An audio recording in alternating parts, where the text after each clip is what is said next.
Alright everybody, what's going on? It is your boy C4. Continuing with my projected Madden 16 overall for the Cleveland Browns today. So as always, as per usual, if this video hits 30 likes, I will upload the next video soonish. And if it hits 50 likes, I'll upload the next video immediately. So make sure you smash the like button. And make sure you subscribe to Beast Mode TV, guys. Can't stress this enough. I'm trying to grow the channel as much as possible. We want 10,000 subscribers by the official release date of Madden 16. Hopefully that game doesn't suck. But that's to be unveiled. But the only thing that won't suck is this fucking channel. I'll tell you that right now. So, looking at the Cleveland Browns here, we'll go to the top players here. We got Joe Thomas, obviously the perennial Pro Bowler himself at left tackle, 97. Joe Haden, maybe my favorite corner in the NFL right now, 93. Alex Mack, center, 92. Tashaun Gipson, unbelievably underrated safety at 90. And then Donte Whitner at 89. But now let's look at the individual positions here, guys. So, at the quarterback position, we got... You know, it's a clusterfuck. Josh McCown was brought in for the veteran experience because there's so many question marks over, Johnny Manziel. So he is going to be pretty much a stopgap until they figure out what's next for the quarterback position. We still got Johnny Football down there at 72. Definitely can improve. He didn't look impressive whatsoever in his first two appearances.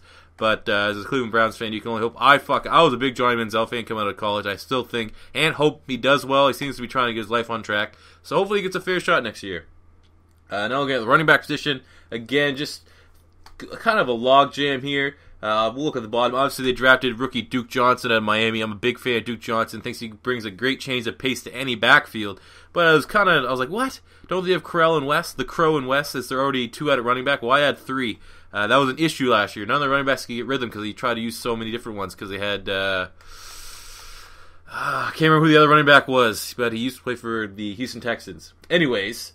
Terrence West, 74 overall, looked pretty good in his starts last year. And then you got Isiah Crowell, obviously the red zone back, fucking touchdown. He just feasts on touchdowns. He's a poacher, but it's still very, very effective. Good speed, good power. I could definitely see him really standing out from the pack here, but it looks like they're going to go by running back committee in Cleveland this upcoming season.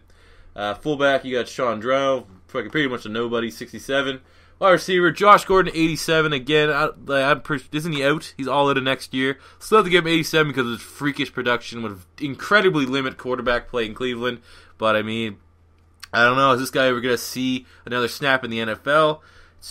I'd say it's still too early to tell, but God, this guy needs to get his life back on straight. But we still have to give him 87 just from pure freak production, and when he is in the lineup, he is such a game changer. Outside of that, though, Andrew Hawkins is phenomenal in the slot, 80 overall, coming from the CFL. I believe he had... How many did he have? He had a bunch of receptions, I believe, last year for Cleveland. How many did he have? I think he had 70? 112 looks, 63 receptions, 800 yards and 2 touchdowns. So, I mean, very, very protective. Then they got Dwayne Bowe over from the Kansas City Chiefs. I don't know. I think Dwayne Bowe's pretty much about dried up there in the talent pool, but still brings some experience. You got Brian Hartline, who I think is incredibly underrated, coming over from Miami. And then Taylor Gabriel really came on near the end of the season. Only officially started wide out 2 games. Had 36 receptions, 600 yards. So hopefully he'll look for a bigger role this upcoming season. Tight end, obviously losing Jordan Cameron's going to be tough. But then they got, you got Barnage here, who's primarily a blocking tight end. Rob Hauser coming from Arizona. Very, very good fast. You can see 85 speed, 75 overall. I think he's going to try to be the closest thing to what Jordan Cameron was in their offense. But it will remain to be seen. I see left tackle, perennial Pro Bowler Joe Thomas, 97. Left guard Joe Bitonio, 88. Probably a little too high. I don't know why he's actually 88. That's gonna get knocked down there a little bit because the only offense he wasn't nearly as close as Zach Martin was, but still very, very protective. They'll probably need to get adjusted down to probably like an 82, 83. Then at center you got Alex Mack, 92. One of the best and very solid, consistent centers in the league. Then they also drafted Cam Irving here.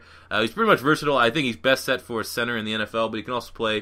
He can even play anywhere on the line. I'd say center and tackle are his best positions. Then you got John GRECO, right guard, 82, and then Mitchell Schwartz, right tackle, 79.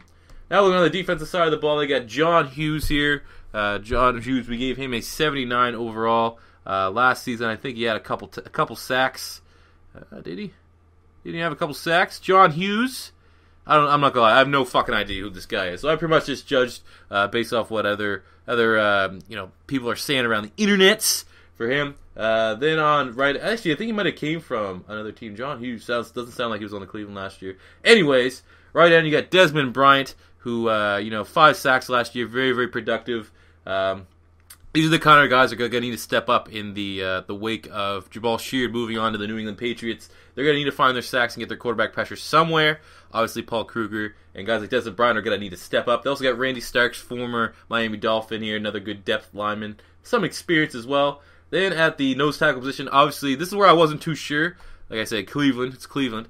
Phil Taylor always seemed pretty solid. Never seemed like he was a bust or anything. But then they went out, and we gave him 80. But then they went out and got Danny Shelton from the University of Washington in the first round. I think Danny Shelton's going to be an absolute animal. Fucking love Danny Shelton. So I'm not exactly sure what they're going to do there in regards to who's going to start nose tackle. But I wouldn't be surprised if Danny Shelton is going to be the guy. He's going to be, like I said, the closest thing to Haloti Ngata. So they have their own Haloti Ngata now in the division now that Ngata's gone to the Lions. I love that pickup. Left outside linebacker Paul Kruger gave him an 88 overall, coming off 11 sacks last year. We got him to be even more productive without Jamal Sheard in the lineup.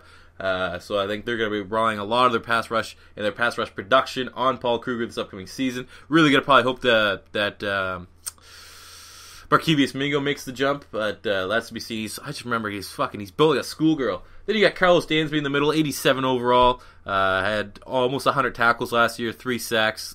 Great veteran experience, very, very solid player. Then you got Craig Robertson is 2, who had another guy had over 100 sacks and 2 interceptions. So they got some good depth here, middle linebacker. Then a right outside linebacker, you got BARKEVIOUS MINGO, who never really lived up to his first round grade. Only had 2 sacks last year and 11 starts. But again, like I said, they must have hoped that he was going to be able to take the reins of Jamal Sheard in the outside linebacker position. Then they also got Nate Orchard from the draft. I think he's very, very underrated at Utah. I wouldn't be surprised to see him getting some good rotation. Then at corner, you got probably my favorite corner in the NFL. That is Joe Haden from the University of Florida. I think Joe Haden is he is really rated, so I can't say he's underrated, but he doesn't get in the conversation of the Richard Shermans and the Darrelle Revises enough, I don't think. Absolute beast, as seen by his 93 overall. Then they got Tramon Williams coming from the Green Bay Packers. Good veteran experience there. They're really going to hope that Justin Gilbert pans out. Struggled a little bit in his first season, but he has the height, weight, speed combination that I think he needs a little bit more time to develop. And then they got Ifo Ekpre-Olumu, was a projected first-round pick at the University of Oregon. Had a really, really bad injury, so I guess this is, they're trying to throw in caution to win here, and hopefully that he can come in and fill a Buster Skrine role if he does get fully healthy again, which I think he could, all the potential. But 7th round, might as well take the floater on him. Then at free safety, you got Tashaun Gipson, who had 6 interceptions in only 11 games last year due to injury. Phenomenal cover guy, solid tackling, absolute beast. That's why he's getting a 90 overall. Then strong safety, you get Donte Whitner. I think he's slowing down a little bit as he's getting older, and his coverage skills are starting to slack a little bit. But as in the box safety, excellent compliment with Gipson back there. Gipson being more of the cover guy, and Whitner. His fucking name's Whitner. He's going to be a sure thing for 100 tackles and get you, those big hits across the middle and make teams think twice about running the ball. Then you got Garrett Hartley coming in from a free agent, 76, and Spencer Lanning, who got absolutely fucked up and embarrassed by Antonio Brown, 72. Surprised he's still in. Look at that fucking guy, chubby fat fuck. Anyway, guys, on a lighter note, this is rankings for the Cleveland Browns. As always, make sure you subscribe to Beast Mode TV. If this video hits 30 likes, new video up soonish. 50 likes, new video up immediately. If you think the ratings are good, let me know in the comment section below. If you think the ratings are bad, let me know in the comment section below. And until next time, guys, it's your boy C4 saying peace out.